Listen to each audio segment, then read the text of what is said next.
Hi everybody, welcome back as today we take a look at complex sentences.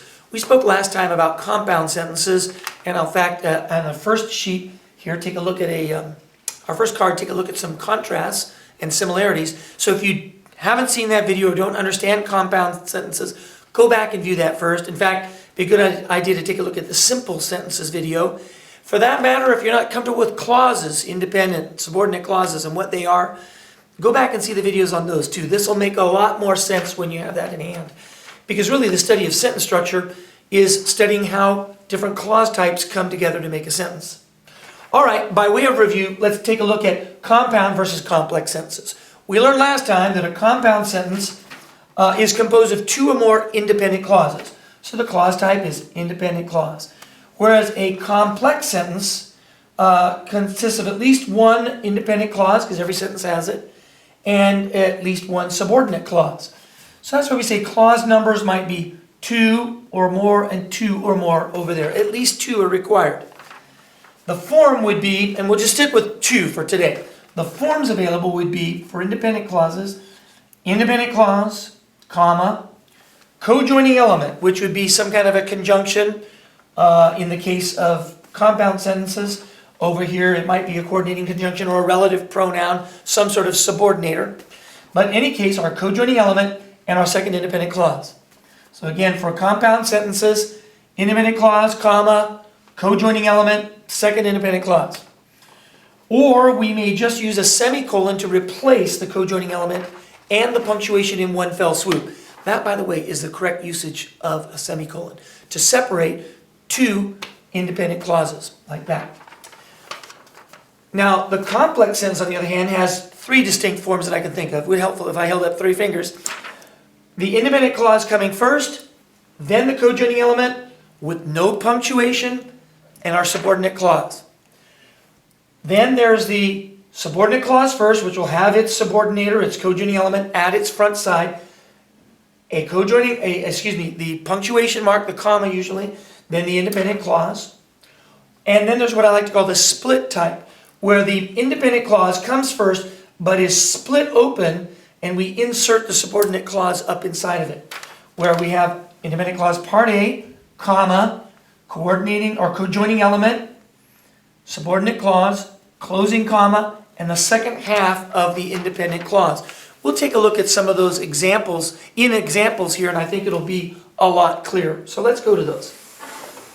Here's some examples in use. Let's start by building our sentences out of simple ones, okay? 2 simple sentences, both independent clauses. The boy was hungry. The boy ate his lunch. All right, that's kind of a choppy way to speak, as we talked about last time, or to write. So let's see if we can combine it. First, we'll combine them into a compound sentence, leaving both as independent clauses. Here we go. The boy was hungry, so that's our co-joining element. In this case, it's a conjunction because we have 2 independent clauses. The boy was hungry, comma, so he ate his lunch. So there we have it in its compound form, 2 independent clauses.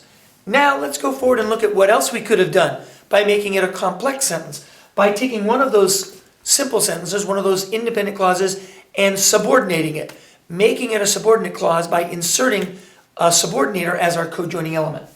For example, number 1, the boy ate his lunch, and I've reserved black for the independent clause because red is our co-joining element, in this case a subordinating conjunction.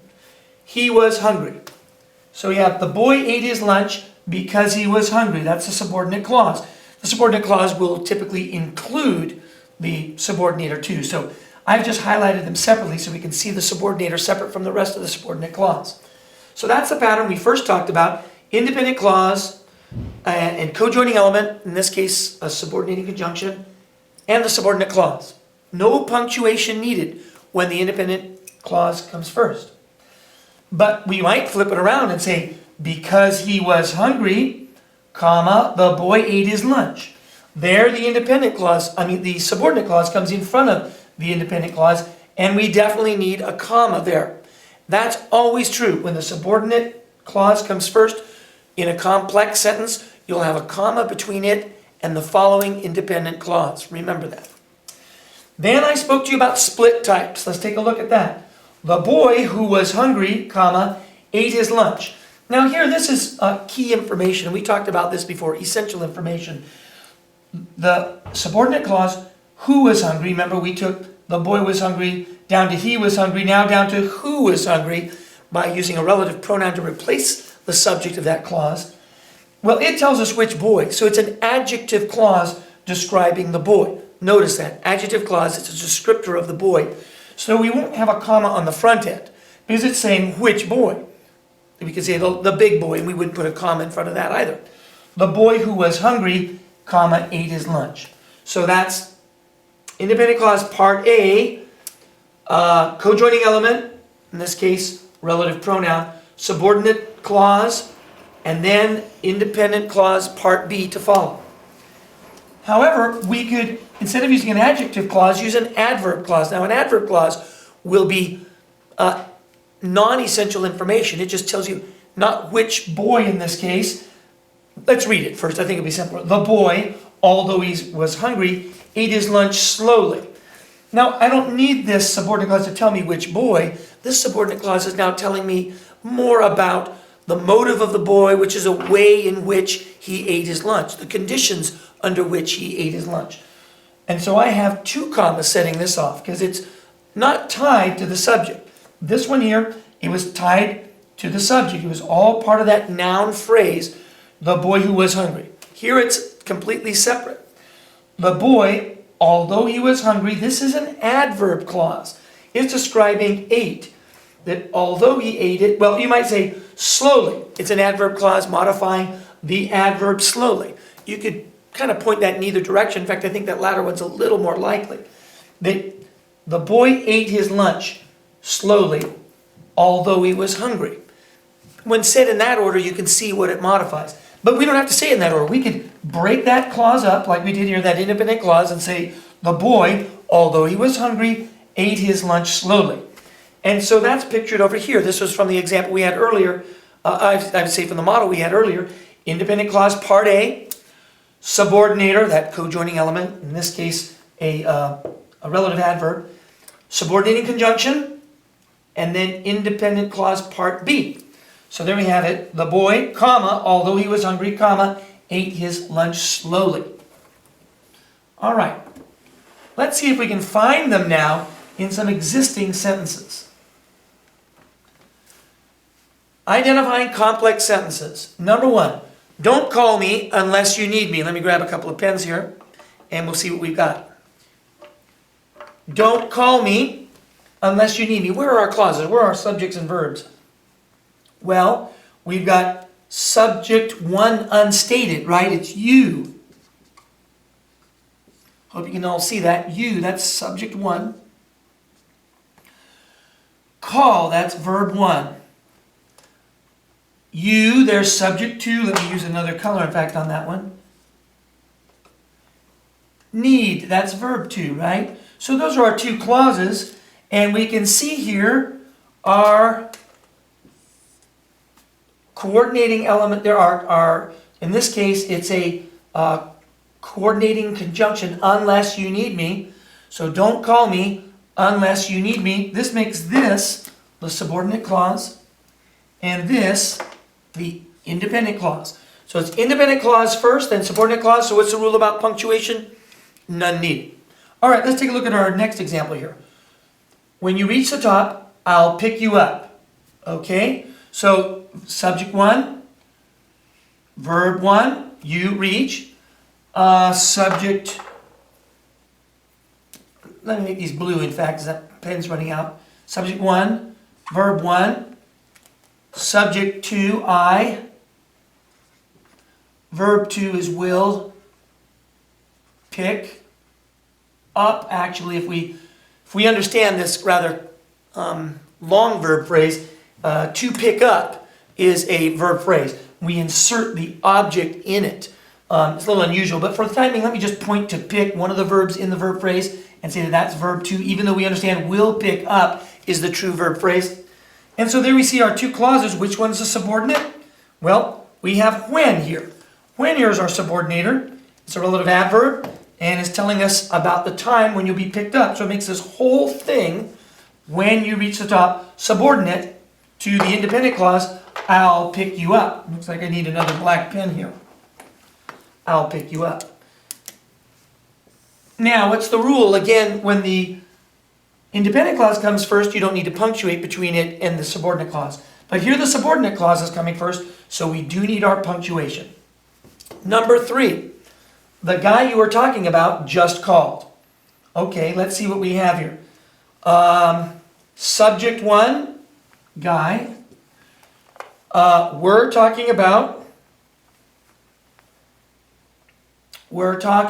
that would be verb phrase, let's call that verb 1. Okay, just called. Well, where is the subject? I see the verb called. That's verb 2. Well, where is it? Well, it's included right here, isn't it? The guy you were talking about really is the guy that you were talking about. Isn't that what's really in there? We've got a relative pronoun tucked in there. I need my other pen, don't I? A relative pronoun tucked in there that sets off this as the subordinate clause. In fact, it would help, wouldn't it? I realize if I mark this in red, even though it didn't exist there earlier, we'll say that. So there's not much room to underline it. The guy just called that you were talking about. Now, which is the subordinate? Well, obviously the one with the subordinator in front of it. This is the subordinate clause. The independent clause then is the guy just called. So we've taken that subordinate clause and stuck it up right in the middle of part A and part B of the independent clause. And we talked about that when we drew up our models a moment ago. So it's one of those types. Now, why is it punctuated here and not there? Because this is an adjective clause, right? It's telling us more about the guy. Which guy? The guy that you were talking about. Now, we left out the that in the original sentence, but it's understood. So it's telling us which guy. That's why there's no comma up there to set it off and to alert us to it. We have to be alert to realize there's a that in there, even though it's not stated. But down below, we have this clause here, thus this complex sentence here. The snake, unless it is provoked, will remain still. And, well, before I give it away, let's find our subjects and verbs. Snake is subject 1, right? And if we're smart, we'll look ahead and we'll say, well, here's a verb, and here's another verb, will remain, which goes with what? And we'll take a look at our next subject. Here's another subject, right? All right, well, that's subject 1. This has to be subject 2. But which verb goes with what? Well, if we look at it closely, we can see that this whole section can be dropped out, leaving the independent clause, the snake will remain still. Okay, that therefore has got to be verb 1. I'll put it back in black. It goes with S1. Whereas subject 2, it definitely goes with the is. So subject 2, verb 2. All right, we found it. In fact, just one last thing to note in there, and that is unless, which is our coordinating conjunction, subordinating conjunction, in fact, here. Not coordinating, but subordinating. And it's turning this entire clause, it is provoked, into a subordinate clause unless it is provoked. So it's tucked up, just like the last one, inside of the main or independent clause, the snake will remain still. But it has 2 pieces of punctuation in it. In fact, I'll highlight it in green to keep it with our model. Here and here, 2 commas, because it's non-essential information. It's not telling us which snake. It's an adverb clause describing for us when it will remain still and when it won't. So that's the punctuation rule that we talked about earlier. When we have it tucked up in the middle, if it's an adverb clause, not an adjective clause that's telling us which subject, we will punctuate it at both ends. All right, I hope that helps and gives you a start. I'd take some examples and practice if I were you. Find just everyday life sentences for that matter if you don't have a worksheet, and go through and see if you can identify the complex sentences. They're very commonly used in speech and in written form, and see if you can pick them apart. Find the independent clauses, find the subordinate clauses, find which form they're in, and look for their punctuation. All right, good luck with that.